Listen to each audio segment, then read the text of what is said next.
No último vídeo eu citei o índice Sharp e o índice Beta, mas não expliquei o que são. Então fica aí nesse vídeo que hoje eu vou explicar para vocês o que eles são e como utilizá-los. Então, bora pro vídeo.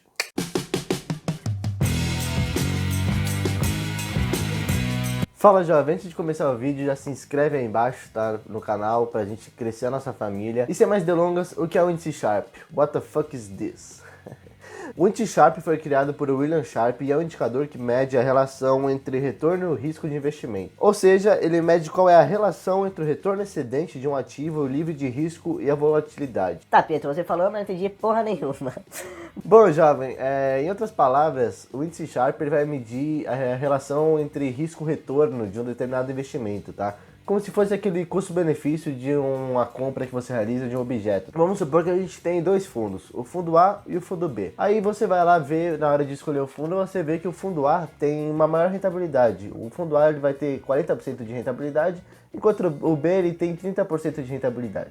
Então a gente faz o quê? Vai lá e investe no fundo A porque ele é melhor, certo? Não, errado. Você não pode olhar basicamente a rentabilidade de um fundo. Primeiro porque você vai ver essa rentabilidade de acordo com a rentabilidade passada, tá? E rentabilidades passadas não são garantias de rentabilidades futuras. E outra coisa, na hora de você for investir, você não pode olhar apenas para rentabilidade. Você também tem que ver outros indicadores, como risco, por exemplo. Então você viu lá, na parte do risco, que o fundo A possui 10% de risco e o fundo B possui 5% de risco. Qual que seria o melhor fundo para investir agora? Se você é uma pessoa que quer assumir menos risco e receber mais rentabilidade, seria o fundo B, certo? Porque ele vai entregar 30% de retorno quando tem 5% de risco. E aí que o índice Sharp entra, a gente utiliza esse indicador para ver qual fundo tem essa relação melhor, né? Qual fundo tem um melhor risco-retorno. Então a gente basicamente vai pegar a rentabilidade do fundo, vai tirar a rentabilidade livre de risco, que seria, por exemplo, a Selic, tá? Ou no mercado de ações, por exemplo, a taxa de rentabilidade da Ibovespa, e vai dividir pelo risco. Vamos supor que o fundo A tem 40% de rentabilidade. Aí a Selic está em 10%, para ficar mais fácil, né, pra gente fazer as contas. Você tira 10 de 40, você vai ficar com 30%.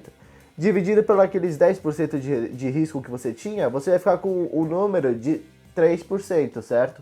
Então o índice Sharp desse fundo vai ser 0,03, que é equivalente a 3%. Agora passando para o índice do fundo B, você tem lá 30% de retorno, 5% de risco e uma Selic com 10% também. Então você vai ter 20 dividido por 5. Você vai chegar nos números de 4%, ou 0,04. Então você pode ver que o índice Sharp do fundo B é 4%, enquanto do fundo A é 3%, indicando que o fundo B é o melhor fundo de investimentos para você investir, porque ele possui um risco-retorno maior. Então a gente sempre vai buscar o índice Sharp maior, tá? Quanto maior, melhor pra gente. Obviamente você não vai conseguir chegar no limite dele, que seria o 1, né? Que seria 100%, o índice Sharp 1, porque é meio que impossível você conseguir um risco-retorno ideal, né? Um risco-retorno perfeito. Mas a partir do momento que você tem o risco-retorno acima de 0,5, né? Ou de 50%, você já pode considerar que você possui uma carteira bem ótima, tá? E como você faz para você aumentar esse índice Sharp da sua carteira? Nada mais é do que diversificando. É por isso que a gente fala que a diversificação é bem importante. Porque a partir do momento que você diversifica entre ativos, você vai estar distribuindo esse risco, né? Esse risco-retorno, você vai estar tornando ele mais atrativo como um todo. Você vai ter uma empresa que tem um risco X, uma empresa que tem um risco Y, outra que tem um Z. Então você tira a média disso e vai ver o total do risco-retorno que sua carteira vai apresentar. Então vocês podem ver que o meu índice Sharp vai aparecer para vocês. Se não me engano tá algo em torno de 0,63, 64. O que é tipo 63 ou 64%, que já é um ótimo número, tá? Acima daquele 50% recomendado. E esse é basicamente o índice Sharp.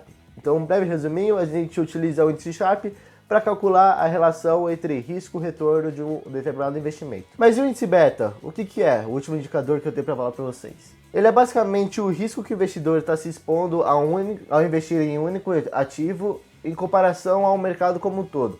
Então se você comprar uma determinada ação, o índice Beta, você vai calcular o risco daquela ação em relação com o Ibovespa, que seria o benchmark do mercado de ações, né? Então, nesse índice Beta, a Ibovespa, né, que é o benchmark, que é onde a gente mais utiliza esse índice, na verdade, é no mercado de capitais, no mercado de ações, o Ibovespa ele vai possuir um índice Beta igual a 1, assim como o S&P 500 nos Estados Unidos vai ter o índice Beta igual a 1, porque ele que vai ser a comparação ali. Então, vamos lá. o Ibovespa tem um índice beta igual a 1. Aí eu peguei 3 ações aqui para vocês que eu tenho em carteira e anotei, né, de acordo com o que o Kinvo me forneceu. Se vocês não sabem o que é Kinvo, eu vou deixar o vídeo aí no card, que é um aplicativo que eu utilizo. E foi o assunto do meu último vídeo, tá? Então eu vou deixar para vocês assistirem depois. Mas deixa eu pegar aqui para vocês. A primeira ação foi a CVC, que ela possui basicamente um beta, né, de 1,93. A segunda foi a Santos Brasil, que ela tem um beta de 1,01. Então eu basicamente arredondei para 1, né? Como se fosse o mesmo beta que a Ibovespa. E a terceira é a Itaúsa, que possui um beta de 0,54. Bom, então vamos lá. Aí você tem o Ibovespa e a CVC aqui, né? Vamos fazer um exemplozinho aqui para vocês. Aí você saiu uma notícia positiva que o Ibovespa subiu. Só que você sabe que a CVC possui um beta de 1,93, ou seja, é maior do que 1. Então essa relação, a CVC, né, possui um beta maior que 1, que seria o do Ibovespa, ela vai subir mais do que a Ibovespa. Ela vai receber um impacto maior dessa notícia. Então se ela estava aqui no mesmo patamar do Ibovespa, ela vai terminar aqui, mais acima. Agora vamos lá, o Ibovespa estava aqui, recebeu a notícia positiva, voltou para cá. Só que agora a ação que a gente está falando é a Santos Brasil, que possui um beta igual ao da Ibovespa. Então ela vai ficar no mesmo patamar da Ibovespa, vai subir a mesma coisa. Enquanto, por sua vez, a Itaúsa, que possui um beta de 0,54, menor do que o da Bolsa, se a Ibovespa subiu aqui, a Itaúsa vai subir aqui, entendeu? Não vai subir, não vai chegar no patamar que o Ibovespa subiu, vai ficar um pouquinho mais abaixo. Então é por isso que o nosso mercado, a gente vê que a Ibovespa subiu 10%, só que você vai ver a sua ação só subiu 2%. Por quê? Porque provavelmente o beta dela é menor do que o do Ibovespa, entendeu? Então é por isso que a gente tem várias oscilações diferentes nas ações, quando compararmos com a oscilação do Ibovespa. Então se você vai ver lá, se o Ibovespa subiu 10%, tem ação que subiu 20%, tem ação que subiu 15%, tem ação que subiu 7%, ação que subiu 5%, 2%, tem ação que caiu. Então é exatamente por causa disso, as ações não possuem o mesmo índice beta, tá? Elas não possuem um índice beta igual a 1, como se fosse o mesmo índice que a do Ibovespa. Por isso que elas não sobem iguais. Mas então, Pietro, se eu quiser montar uma carteira que eu tenha mais rentabilidade do que o Ibovespa, eu basicamente pego ações com índice beta maior do que 1? Não necessariamente. Quesitos de rentabilidade faz sentido isso, porque se você quer uma rentabilidade maior do que o Ibovespa, você vai ter que ter um beta maior do que 1. Agora pensa comigo pela crise que a gente está passando, onde o Ibovespa caiu bastante, tá? Se você tem uma CVC, por exemplo, que possui o índice Sharpe de 1,93, se a Ibovespa estava aqui e ela caiu isso, a CVC vai cair isso, entendeu? Ela vai cair mais do que a Ibovespa. Agora, se você tem a Santos Brasil, que tem o mesmo beta, se a Ibovespa caiu isso, a Santos Brasil vai cair o mesmo. Agora, se você tem uma Itaúsa, que o Ibovespa caiu isso, a Itaúsa vai cair menos, vai cair isso. Então, por isso que é importante você ter uma diversificação entre ativos com diferentes índices betas, tá? Para você manter esse equilíbrio. Porque não adianta você querer só uma carteira com um índice beta maior do que 1, porque se você passar por uma crise onde o Ibovespa derrete, sua carteira vai derreter mais ainda.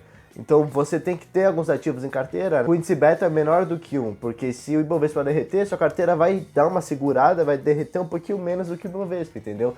Então por isso que é legal você fazer tanta diversificação com o índice Sharp quanto a diversificação com o índice Beta. E é isso, jovens. Espero que vocês tenham pego a explicação desses dois indicadores que são muito importantes para os nossos investimentos, tá? Para a gente ter essa diversificação de risco, de saber o risco-retorno da nossa carteira, o quanto de risco a gente está se expondo. E se você gostou, já deixa aquele like. Eu vou ficando por aqui. Até o próximo vídeo. Fui!